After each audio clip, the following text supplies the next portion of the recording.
All right, guys, chapter 5 of Free to Choose. Created equal. Who favors equality of outcome?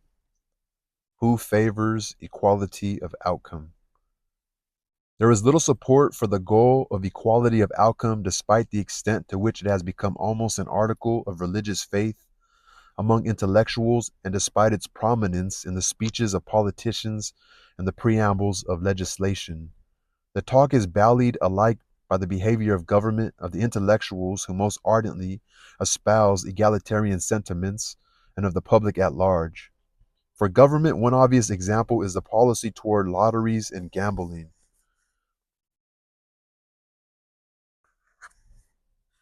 New York State, and particularly New York City, is widely and correctly regarded as a stronghold of egalitarian sentiment.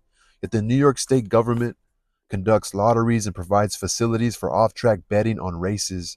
It advertises extensively to induce its citizens to buy lottery tickets and bet on the races at terms that yield a very large profit to the government.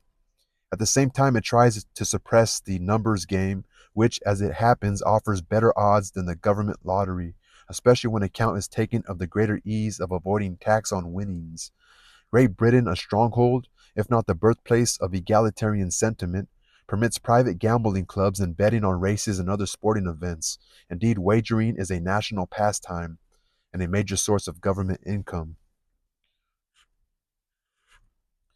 For intellectuals, the clearest evidence is their failure to practice what so many of them preach. Equality of outcome can be promoted on a do-it-yourself basis. First, decide exactly what you mean by equality. Do you want to achieve equality within the United States and a selected group of countries as a whole and the world as a whole? Is equality to be judged in terms of income per person, per family, per year, per decade, per lifetime? Income in the form of money alone, or including such non-monetary items as the rental value of an own home, food grown for one's own use, services rendered by members of the family not employed for money, notably the housewife? How are physical and mental handicaps or advantages to be allowed for? However you decide these issues, you can, if you are an egalitarian, estimate what money income would correspond to your concept of equality. If your actual income is higher than that, you can keep that amount and distribute the rest to people who are below that level. If your criterion were to encompass the world as most egalitarian rhetoric suggests it should, something less than, say, 200 a year and 1979 dollars per person would be an amount that would correspond to the conception of equality that seems implicit in most egalitarian rhetoric. That is about the average income per person worldwide. What Irving Kristol has called the new class, government bureaucrats, academic whose research is supported by government funds, or who are employed in government financed think tanks, staffs of the many so-called general interest or public policy groups, journalists and others in the communications industry are among the most ardent preachers of the doctrine of equality.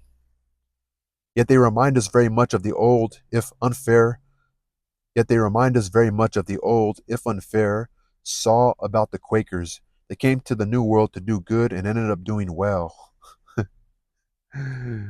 uh, The members of the new class are in general among the highest paid persons in the community. They're hypocrites, bro. The members of the new class are in general among the highest paid persons in the community, and for many among them, preaching equality and promoting or administering the resulting legislation has proved an effective means of achieving such high incomes. Bureaucrats.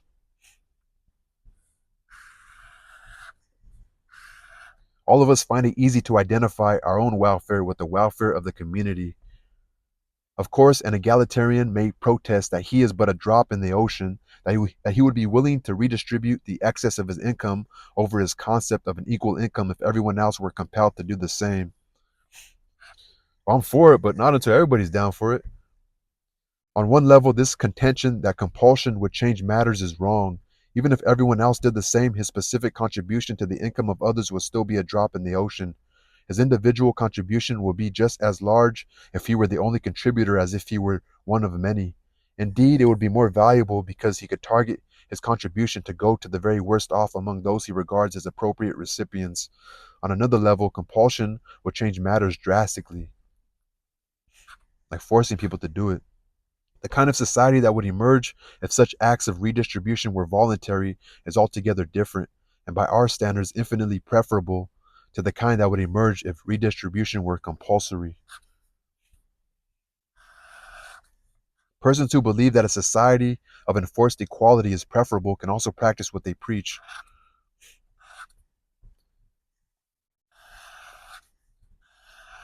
They can join one of the many communes in this country and elsewhere or establish new ones.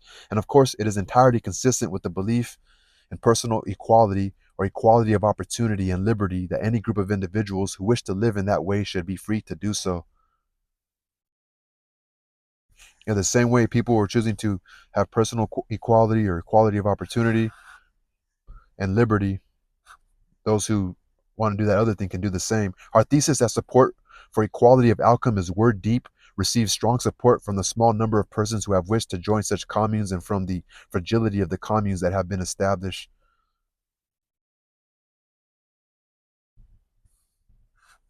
Our thesis that support our thesis that support for equality of outcome is only word deep, like not by action, only word deep, receives strong support.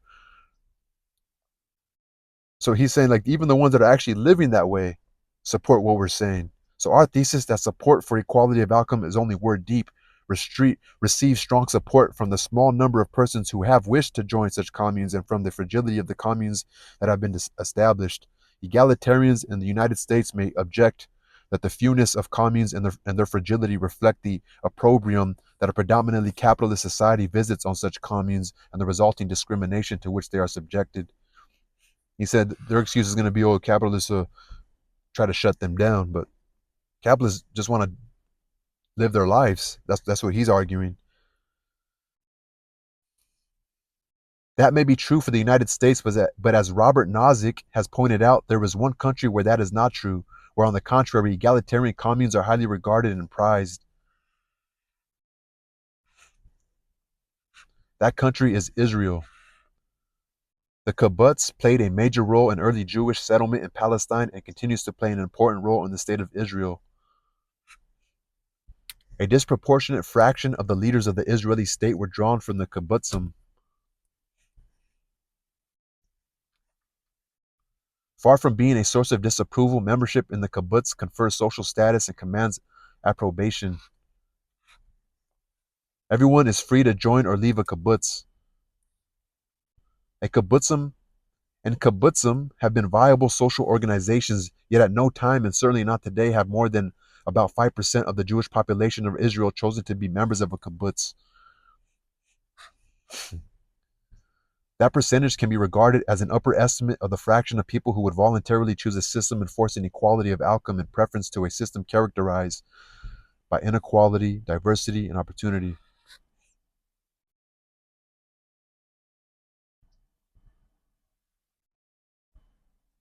So he's saying like, oh, this is he's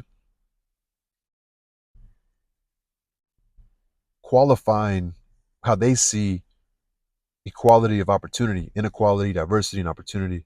Public attitudes about graduated income taxes are more mixed.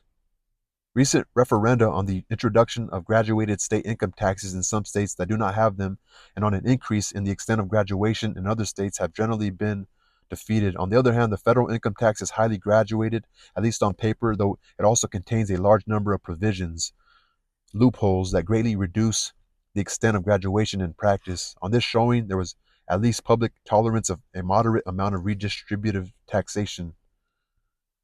However, we venture to suggest that the popularity of Reno, Las Vegas, and now Atlantic City is no less faithful an indication of the preferences of the public than the federal income tax. The editorials in the New York Times and Washington Post and the pages of the New York Review of Books. So what is it? What is that? What is a graduation of income tax? Let's look it up. Let's look. What is a kibbutz?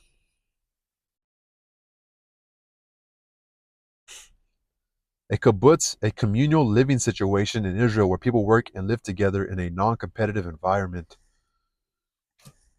A kibbutz, a communal, so like a community living together.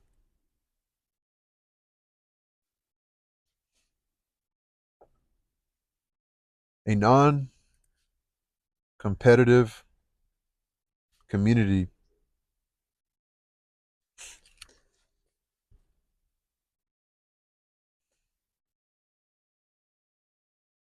working and living together. Kibbutz. The word kibbutz in Hebrew for gathering or grouping. A non-competitive community working and living together. And then what is a graduated income tax?